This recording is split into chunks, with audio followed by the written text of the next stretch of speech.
And joining us now on the debate for the full hour tonight, in Paris, France, Alan Robach, Distinguished Professor of Climatology at Rutgers University.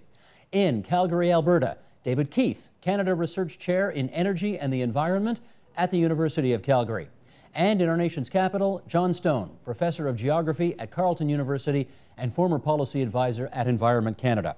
And as I welcome all three of you to our program tonight, I want to start by begging the indulgence of both you and our viewers just to do a little background work here, because geoengineering, which we're talking about tonight, may be an expression that not all of our viewers have heard before.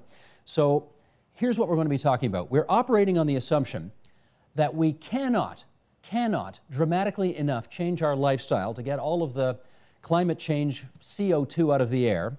And instead, we're going to undertake some massive projects to do two things. And this is what we're going to discuss off the top. Remove carbon dioxide from the atmosphere and manage solar radiation. Those are the two things we're going to do. And to that end, there are three types of geoengineering projects that are getting the most media attention. And we're going to, just with the help of the control room and some graphics we're going to run, go through the three before we start our questions. Carbon dioxide removal technique number one is ocean fertilization. A boat, for example, pumps iron into the ocean to create algae. The algae captures the carbon and then sinks it to the bottom of the ocean, where it can stay for a long period of time. That is carbon dioxide removal technique number one. Again, operating under the assumption that we can't cut it back ourselves. Here's a way to capture it and put it to the bottom of the ocean. Let's go to number two. Sometimes these huge structures, which we're showing on our screen, are called artificial trees, and they're designed to capture the carbon from the air and then bury it underground. Carbon capture and storage. Those are the two carbon dioxide removal techniques. Let's go to graphic number three, where we limit solar radiation from entering the Earth's atmosphere by having airplanes disperse sulfur into the air. The particles reflect light back out into space, thereby having a cooling effect on the planet. And you can also apparently do this using giant balloons as well. Okay, that's setting the table for the discussion that is to come. And now I want to go to all three of you and go through the pros and cons of each one of these geoengineering techniques. Let's start with putting iron in the ocean and sinking the carbon to the ocean floor. Alan Robach, start us off and tell us what you like about that idea, if anything. There's not much I like about that idea. It's been demonstrated on a very small scale that in places that are iron limited, you can put some iron in and get an algae bloom immediately. But whether that actually captures the carbon and actually takes it out of the climate system and actually buries it or not is really not well known. In some cases, the algae sink down a little bit and then they decay anaerobically, that means without oxygen, and bubble up methane, which is a much stronger greenhouse gas than the carbon dioxide in the first place.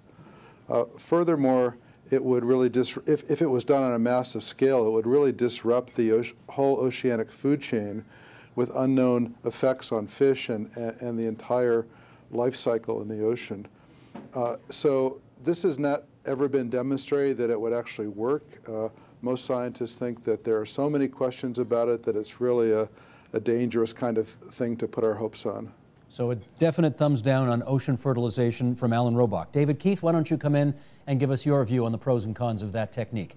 Pretty much the same as Alan's. I think there was some initial idea that it looked interesting, and I tell you, I totally lost interest in it more than a decade ago when what I believe to be uncontroversial and generally accepted scientific results were published that showed that even if you did it everywhere over the whole ocean, so you removed what we call the iron limitation over the entire ocean, with, just as Alan said, huge impacts, positive and negative, but unpredictable on ocean ecosystems, even if you did that, you only get something like 1/8 of current emissions.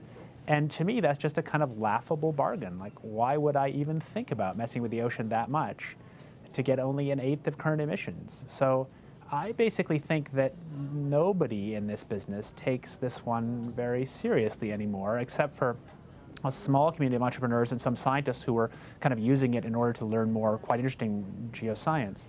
I also want to take an opportunity to just disagree with your opener. I know you're trying to draw viewers in, but I don't think anybody in the geoengineering community believes that any of these things are a substitute for cutting emissions. I just don't, even No, I get that. David, I get that. Yeah. We're going to talk about that. We will get to that. Trust me on that. Okay, John Stone, let me see if you're going to make it unanimous tonight. What's your view on this ocean fertilization technique? Yes, I'll cast my vote and we have a unanimous agreement.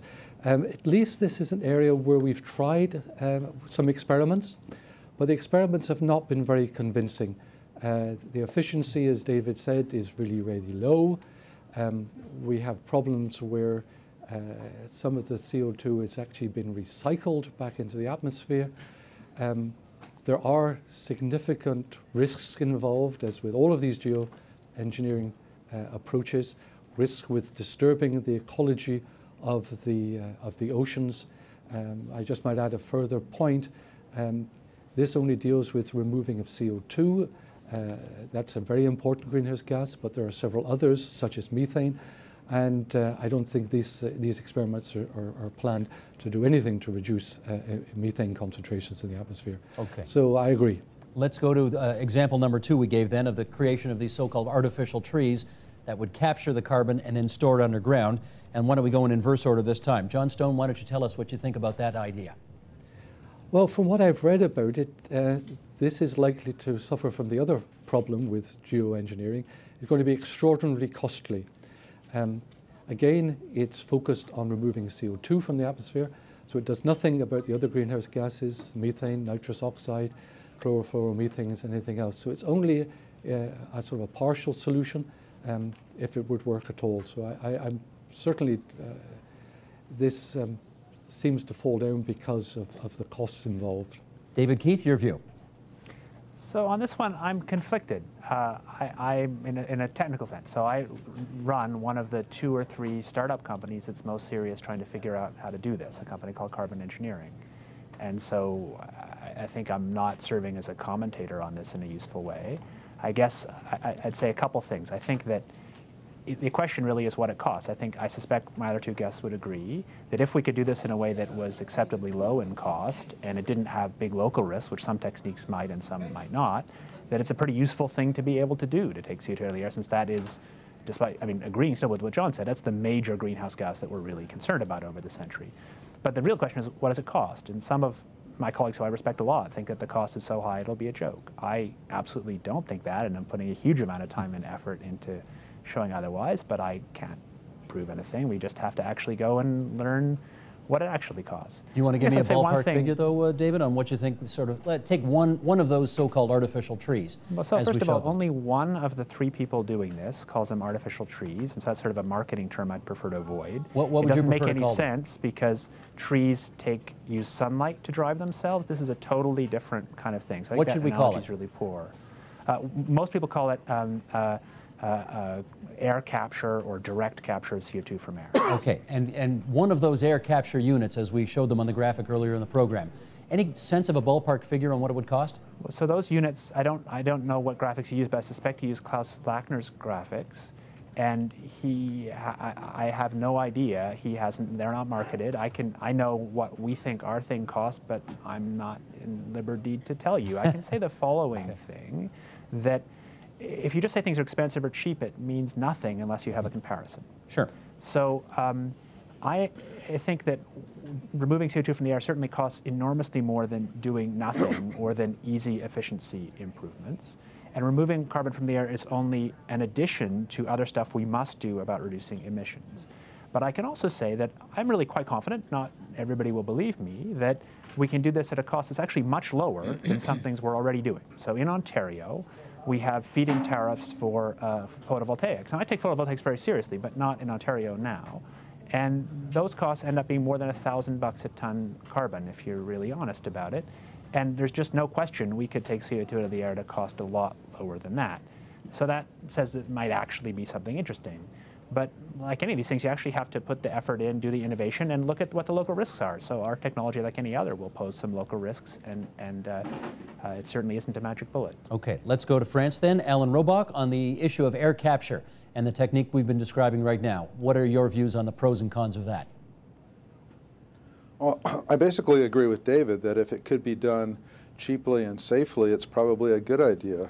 Although CO2 is only one of the greenhouse gases, it's by far the most important. If we can take it out of the atmosphere, then that will really do a lot to help solve the problem.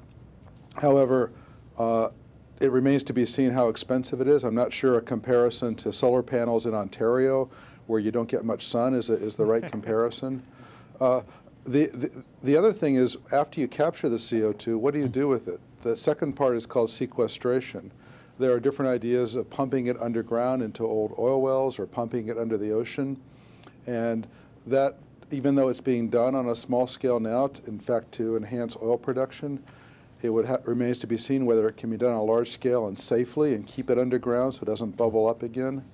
But as David said, using energy more efficiently and not putting the CO2 into the atmosphere in the first place is really the thing that we should be focusing on. It's much cheaper not to put it in the first place than to put it in and then take it out again. We will get to that discussion later in the program. Okay, those are the two carbon dioxide removal techniques that we have showed so far. Let's get you to comment now on the third technique, and David Keith, we can start with you on this one. This one on limiting solar radiation, either by having airplanes disperse sulfur into the air or putting balloons up there or something. There's the graphic there. All for the purpose. I guess the example many people cite was when the Mount Pinatubo volcano exploded, and all of this ash went into the air and had a cooling effect on the Earth, and perhaps that's the principle that they're going at here in limiting solar radiation. So David, pros and cons of doing that. So this is the really hard one. I suspect we'll spend most of the rest of the time talking about, because it presents enormous risks and some really potential opportunity to help us manage the climate risk. So I'd say that a couple things. One thing I think is just pretty close to a fact, Alan may push back a bit, but it's extraordinarily cheap. That's not necessarily a good thing. That may tempt people to do it, or tempt a kind of facile cheerleading that means we do this instead of cutting emissions. To give you a sense of how cheap, we've actually hired an aircraft company. It's going to be a completely public study to figure out what it costs. And their costs are less than the real estate values of, say, Venice, or the crops of small countries. So it's cheap enough that it might be economically effective for Venice to pay for the whole world's cooling purely to protect them against sea level rise, if in fact it worked for that, which isn't clear. So I think that statement about cheapness is important, but it's not necessarily good. But I think it's a fact that fundamentally alters the climate policy and politics because of that. It's also a fact that it's ineffective, or partially effective.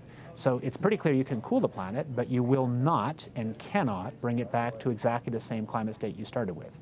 So you may or may not, and I expect we'll have a lot of back and forth about how useful it is to ameliorate the risks of climate change. I think there's a good evidence it probably is useful, but we don't know. But it certainly can't get you back to exactly the climate you started with. I think everybody agrees with that. Okay, let's go to Paris, France. Alan Robach, give us your view on this limiting the solar radiation impact. First of all, there's no technology right now to do it. If we wanted to do it today, we can't. I know David's working on some specific techniques. I've written a paper about that. In fact, I'm going to meet with David next week to talk more about this. So in theory, it wouldn't cost that much to fly planes up and disperse sulfur into the stratosphere, but that remains to be demonstrated. The other issue is that even if we can take sulfur gas up there or sulfuric acid, it's not clear that we can make particles. It's not the gas, it's the particles that reflect the sunlight. It's small little droplets like a thin cloud. It's not clear we can make a cloud just like we want with droplets small enough to be effective. It may be that we have to put more and more up there to produce as much cooling as we want. Now, Mount Pinatubo in 1991, the cloud that it produced did cool the planet, but it also had some negative effects. It produced a large ozone depletion because the chlorine that's up in the stratosphere reacts on these cloud droplets and releases chlorine in a way that it can destroy ozone, just like happens in the ozone hole over Antarctica every spring. And that was well observed. And for the next 50 years, there will still be enough chlorine up there to have this effect.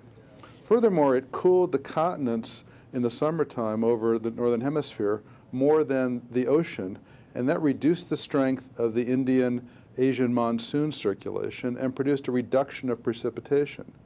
So my biggest concern about this is if it worked, and this is something we've actually learned from volcanic eruptions, is that it would change the distribution of precipitation, perhaps in a very negative way in places that depend on this precipitation for their food supply, where billions of people live.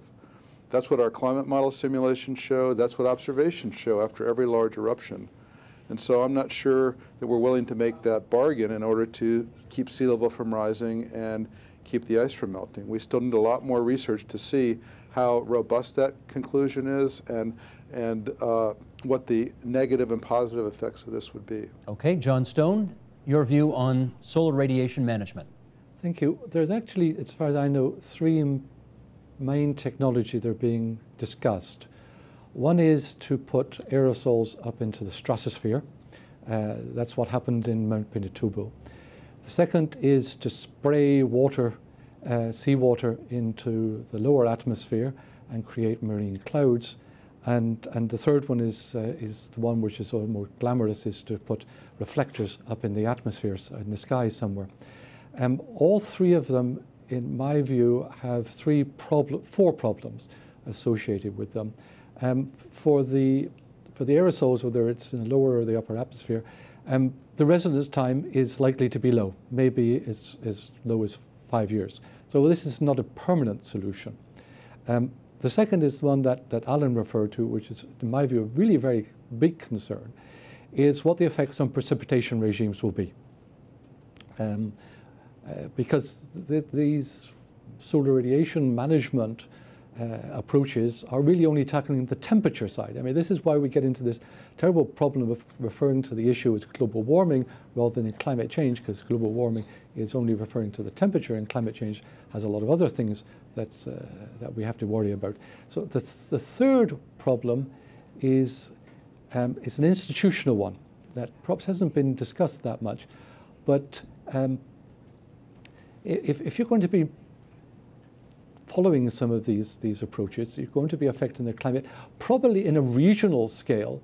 But then, you know, how do you define those regions? And somebody's going to say, no, wait a minute, excuse me, but you're messing with my climate in doing this. So, you know, what responsibility, what authority do you have to do that? So there are really serious institutional questions that come into this, need to come into this discussion as well. Let me follow up with David on that, because, you know, when in listening to all of these different kind of projects, and I've seen, you know, I've read something about another one where one geoengineering project involves building giant mirrors that will be deployed in space, reflecting the sun's rays back into space away from the Earth.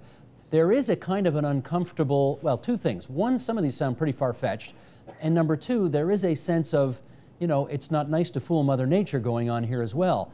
David, how much of that is infused in the discussion among scientists these days? I think it's the central thing. I think the big issues here are largely not technical. The issues of governance are absolutely crucial, and that's the big worry. So when I was saying it was cheap, I didn't mean to be salesmanship. In many ways, that's the worry. The fact that it's cheap means it could be done easily, and I'll respond to Alan's comment that the technology doesn't exist in a minute. I think that's just not, is a funny definition of exist.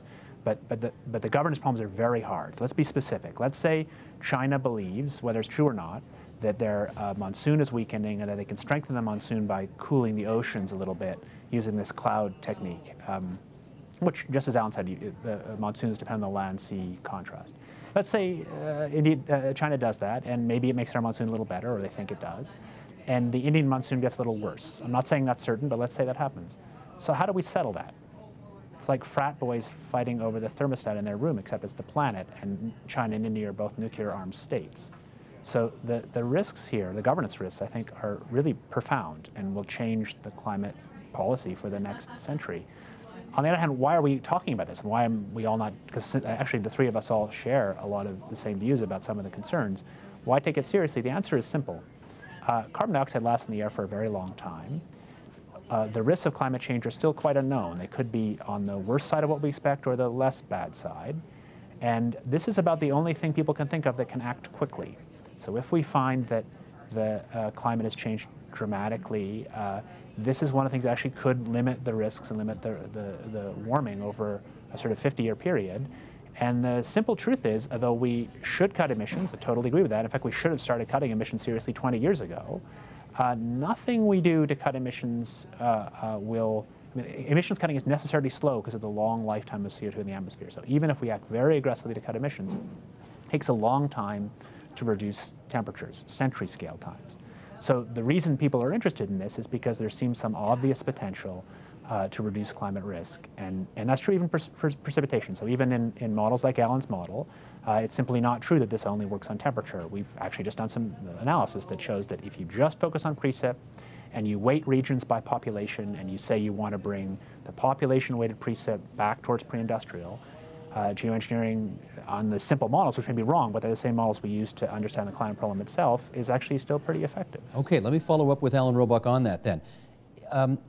I know you all believe, I know you all three fervently believe, that the best thing we could do would be to reduce our CO2 emissions and change our lifestyle, and that would be a huge leap forward in the fight against climate change. Having said that, there is experimentation going on with these ideas that we've talked about so far, and I wonder what, in your view, is the best argument advancing the idea that this experimentation is a good idea?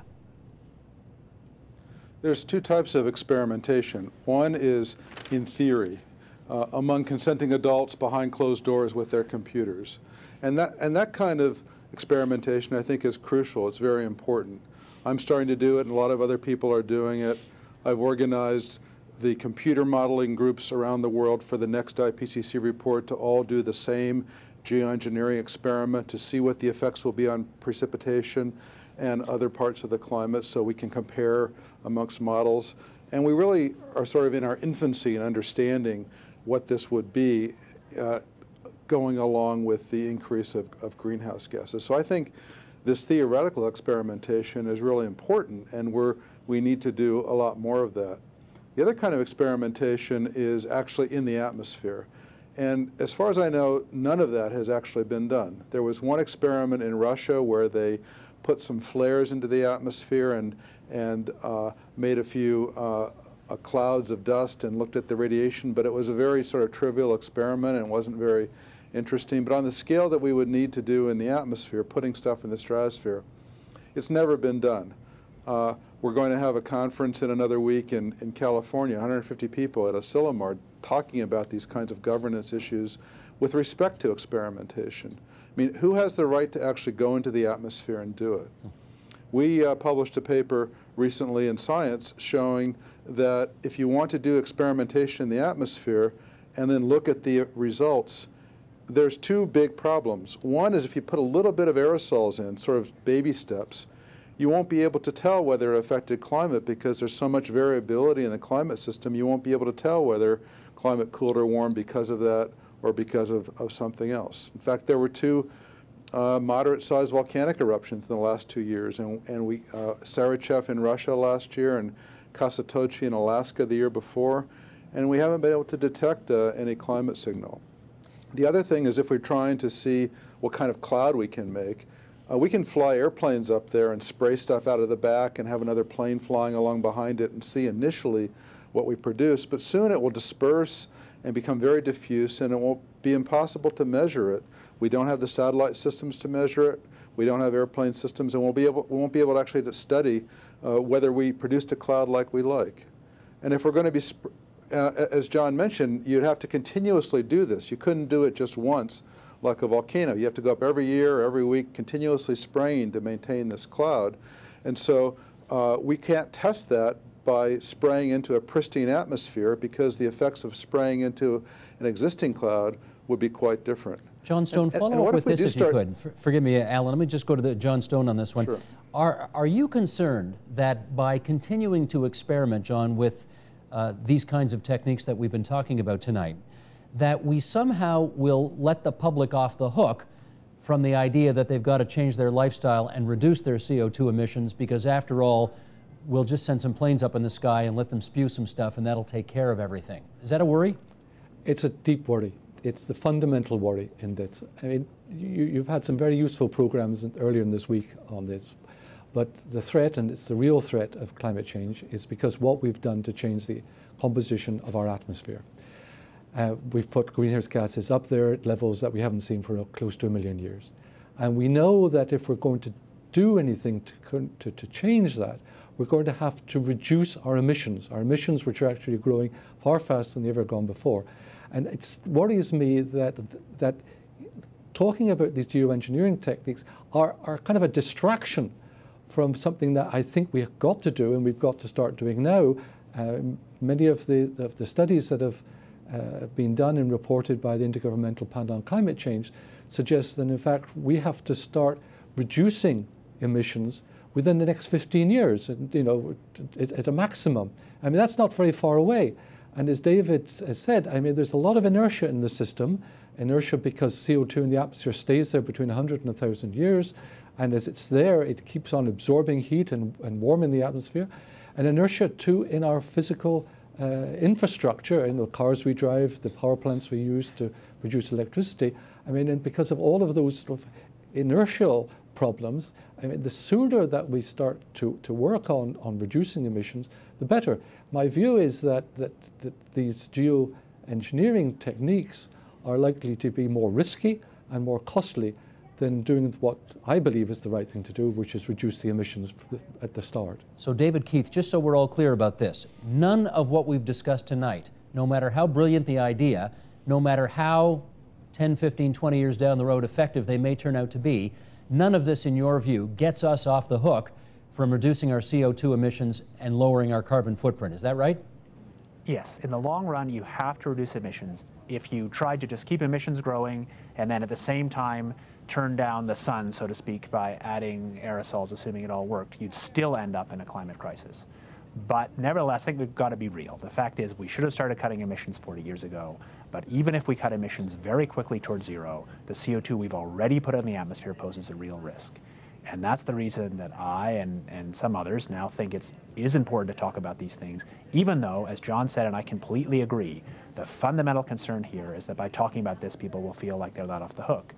But that's an empirical question. People may react differently. If you have some kind of heart disease and a doctor suddenly diagnoses your disease and says, you need to take this drug that has potentially risky side effects to reduce the risk from the disease, that might actually make you take the lifestyle changes you should have made earlier more seriously. So this conversation is not necessarily a distraction. Yeah, I think this conversation has to happen. I think that we can't do climate policy and sort of pretend away the fact that the possibility of doing this exists. That isn't, make good policy by hiding things. And I think it's unclear what the ultimate reaction will be. I certainly fear that one of the reactions may be that people will do less, and indeed I think I brought the term moral hazard into this debate about geoengineering. So I completely share John Stone's concern, but I don't think that at this point a credible answer is to say we're just not going to talk about this, for many reasons, but one of them is that we might actually need to do it. And no amount of emission cutting at this point can limit the risk to arbitrary levels. So, for example, governments around the world are saying they're going to commit to having climate change under 2 degrees C. That's actually scientifically impossible unless you admit you could do this, because there's uncertainty about how much what we call climate response, how much warmer you get for a given amount of CO2. And the upper limit of that uncertainty is that we could already have enough CO2 in the air to get us towards 2 degrees C, and that probability increases every year that we put more in. And so if you're actually honestly serious about saying you want to limit temperatures 2 degrees C, then you need not to do this, because I don't think we should be doing it, but you need to understand the capability for doing it and understand the risks as well. And I guess one last thing. It may be that, in fact, this works much less well than we expect. But we won't find that out unless we do the research. So part of the reason I think we need to now research this and look at governance, and especially environmental risks, is that without doing research, people will have it in their mind that this works beautifully, and that's a very dangerous situation. Well, Alan Robock, follow up on this then. If we do, in fact, need to talk about it, and if we do, in fact, need to experiment, just in case, not that it's going to get us off the hook, but just in case, should the field of geoengineering receive, for example, research money from governments in order to prompt it along? Yes, I agree with David that policymakers in the future, if confronted by climate crises, will want to know if there's a plan B in their back pocket or if their pocket's empty. They want to know whether this is even a viable alternative or not. And you don't want people doing it without knowing what's going to happen. We want to have it well researched so that we know what the advantages and what the problems with it are, and so we can weigh those against the not doing anything or other actions. And so I think we really have to understand it better. I mean, there are a number of other problems with it, however, that we haven't even discussed. How do we decide when there's a planetary emergency?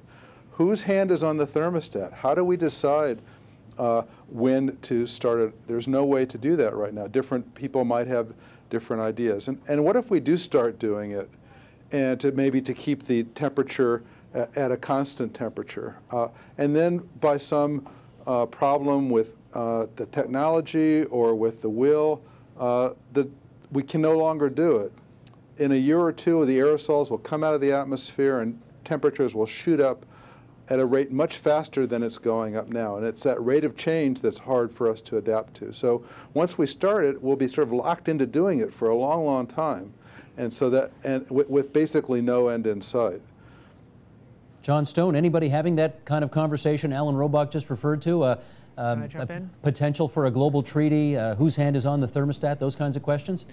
Well, as I said earlier, the big problem I see is an institutional one, as David referred to as a governance one.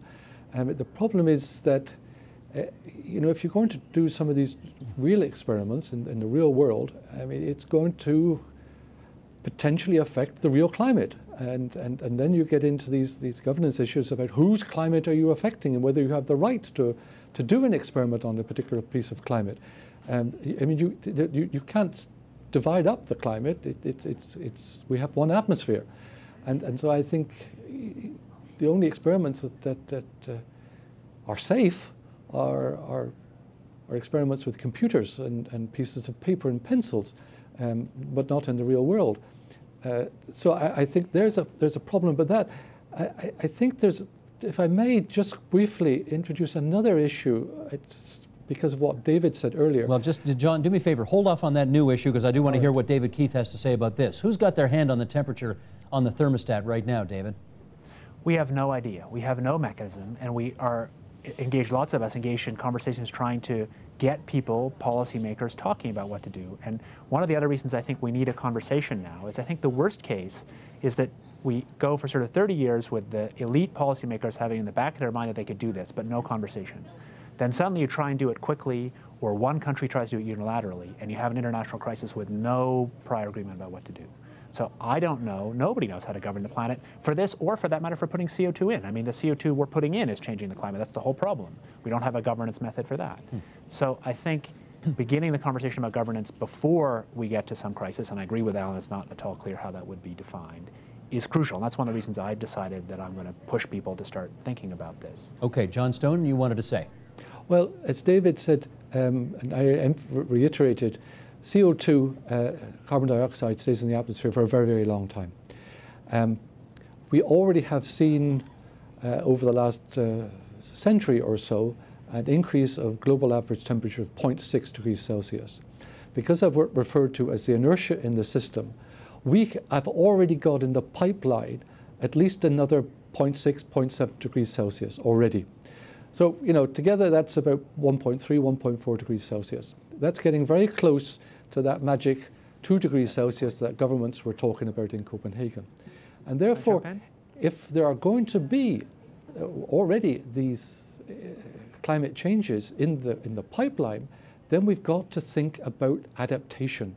Adaptation no longer becomes a policy option, it becomes a policy imperative that we're going to have to not only reduce our emissions, but deal with the inevitable climate change that we're going to get because of what we've already done to change the atmosphere. So in other words, Churchill, Manitoba becomes a warm weather all year long port once again. That's right. Well, it's not just Churchill. We've seen the ice in the Arctic declining at a very rapid rate, faster than any of our models predicted. We could see an open Arctic Ocean in the summer within the next 10 years, 15 years or so. And that's already having some effects on the Inuit and their lifestyles. And those are perhaps some of the most vulnerable people, to say nothing of the wildlife and everything else that's there, that's going to be affected by a climate change that's twice as rapid as anywhere else globally in the world. Okay, let me leave adaptation on the side for a second. I want to come back just to the geoengineering experiments that are taking place. Alan, I think you said behind closed doors with consenting adults, that kind of thing. Does any of what's going on today, Alan Robach, concern you in terms of whether it's ethically appropriate? Talk to us about that. Actually, it's really open doors because we publish our research. Nobody's doing anything in secret. And so I have a grant from the U.S. National Science Foundation to do my research. When David and I testified in front of the U.S. House Science Committee last year, they asked us how to design a I was with Ken Caldera, David was there more recently. They asked, how would you design a research program? How much money should be spent? What agencies should spend it? So I think that the governments should spend some of our climate research money on that, and they're thinking about it. As far as ethical things, there are a couple different issues. If we spend our time working on geoengineering rather than on something that maybe is more productive, like planning for adaptation, is that a problem? Well, my answer to that is we need to do both. I mean, we need more money, not just take a few people and move them from doing something else. And I think we really have to discuss this so that we understand it. The reason we're worried about global warming is only based on models. It's based on projections of the future, where we have no data about the future. And so just using models, the same models, to project the effects of geoengineering for a while, I think is just fine. We can test them with volcanic eruptions, and there have been several large ones recently, and if they do a good job with that, then we'll have more confidence that they'll do a good job in projecting the effects of particles of clouds in the atmosphere as they do with greenhouse gases. We test them on the past, and then we can use them to project the future. Okay, let me get John Stone and David Keith to give us their reaction on the issue of ethical considerations. Go ahead, John. Well, I think you've introduced something which is really quite important. There's been this kind of assumption, unstated in what we've been discussing so far, that if we're going to do some of the research, it's primarily of a physical, technical nature. I think we also need to do some research on the human and institutional sides. I mean, it's linked to governance, but it's much broader than that. So I think we mustn't just limit the research we do to the physical and the technological aspects of it. We've also got to consider the human and the institutional aspects as well. And without that, I mean, we are likely to get into real serious trouble. David? I completely agree, and indeed I'm excited that I, just with colleagues at Carnegie Mellon, won a big National Science Foundation grant that has a bunch of work on public perceptions and institutional issues around this, and there's a group at University of Montana that's thinking about ethical issues, so I think it's crucial that that happen. I do have some views about the ethics of it, and I think that for these technologies that have what I call very high leverage, where very tiny amounts of money can have a huge effect on the planet, in that sense I think these are technologies that are analogous to biological weapons or nuclear weapons. I think it's crucial that we have a very clear discipline about transparency and non-commerciality. And one of the reasons that I think it's very important that some government money comes in is that if there's anything in which I want governments involved, it's this. I don't want the private sector doing, I mean, I'm happy, and I told you I'm involved personally, for the private sector to be looking at how to pull CO2 out of the air, because that doesn't have that same high leverage thing. It's going to be expensive. Nobody's going to pull so much CO2 out of the air we starve the planet for CO2 for fun, because it costs $1 trillion. But the cost of doing this is extraordinarily low, like 1,000 times lower than the cost of cutting emissions.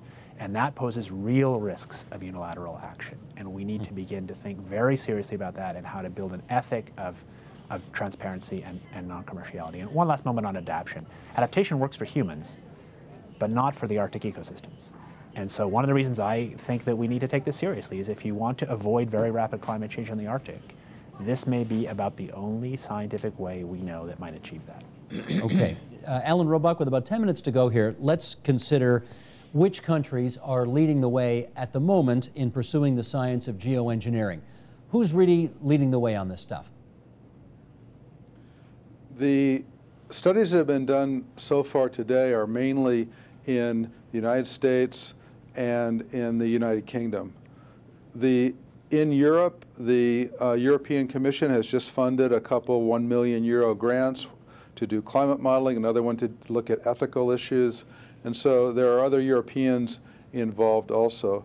These are the countries that are mainly involved in it so far.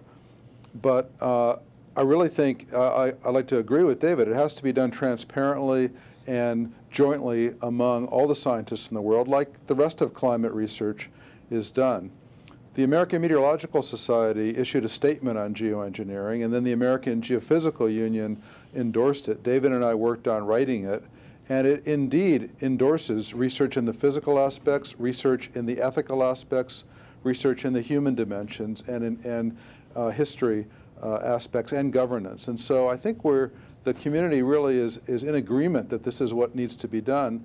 The resources really haven't been forthcoming yet, but I think over the next year that they will be, and a little bit of money spent on this, I think, will help us to understand other things. I mean, research isn't isolated. It'll help us to understand better the effects of the next volcanic eruption. It might help us to build instruments to measure the stratosphere. If we have a big eruption right now, we won't have a very good way of measuring what happens in the stratosphere. There was a NASA satellite system which is now defunct, and there are no plans to replace it. And so this can be synergistic with other climate research. John, do you feel that the United Nations has a role to play here insofar as, we're trying to get some understanding about who's got their hand on the thermostat, and that is, I mean, for better or for worse, that is the one place in the world where every country in the world is represented. Have they got a role? I think inevitably yes, although their recent performance in Copenhagen is not very encouraging. But it's the only forum where we will bring all the nations of the world together. And as I said, we have one atmosphere, we have one climate. We can't just deal with it with a small group of nations. Mm-hmm. So I think that's important. Can I just ask, you keep on referring to changing of lifestyle, and I think that's going to be inevitable. I don't think it's necessarily something that we should think of as dismal. As I often talk to my students, the lifestyles I had when I was their age were very different than the ones that they have. They were just as fulfilling and just as much fun. And so we shouldn't actually worry about changing lifestyles. In fact, we should embrace the possibility of new possibilities for lifestyles, as we should embrace the possibility of new technologies. But it is a bit of the fear of the unknown, right? You'll grant that? I think it's a fear of the unknown. I think we've got lots of human problems to face up to, the largest of which, of course, is humans were very good at denial. And that's why, as David said, we haven't tackled this issue of reducing emissions for 20 or 40 years, as long as we've known it. So yeah, I mean, there are lots of these human aspects that we really have to come to grips with and understand, because it's not simply a technology. It's not going to be a simple technological solution. Mm-hmm. David Keith, I think I've seen you say on one of your YouTube videos that if we in the West aren't the ones who lead the way in discovering new ideas around geoengineering, others will. Who are those others? Who knows? China, India both have obvious interests. But I want to come back to the lifestyle change thing. I think that we in the richest countries in the West certainly have to really wonder whether more consumption brings us happiness, because there's pretty good evidence that it does not. But there are between 1 and 2 billion people who have no access to electricity and very minimal access to energy services. And it is a moral imperative that we allow them to get those. And I think the idea that we are going to have any reduction in total energy use is a fantasy. And we need to, and an immoral one in some ways, given the reality of poverty. And so what we need to focus on is finding ways to decarbonize the energy system. But I think we need to get out of our heads the idea that we can do this by what's called conservation, that it's actually consuming less. And the reason is that if we want to protect the climate by cutting emissions, we basically have to get to zero on a time scale of like 50 years.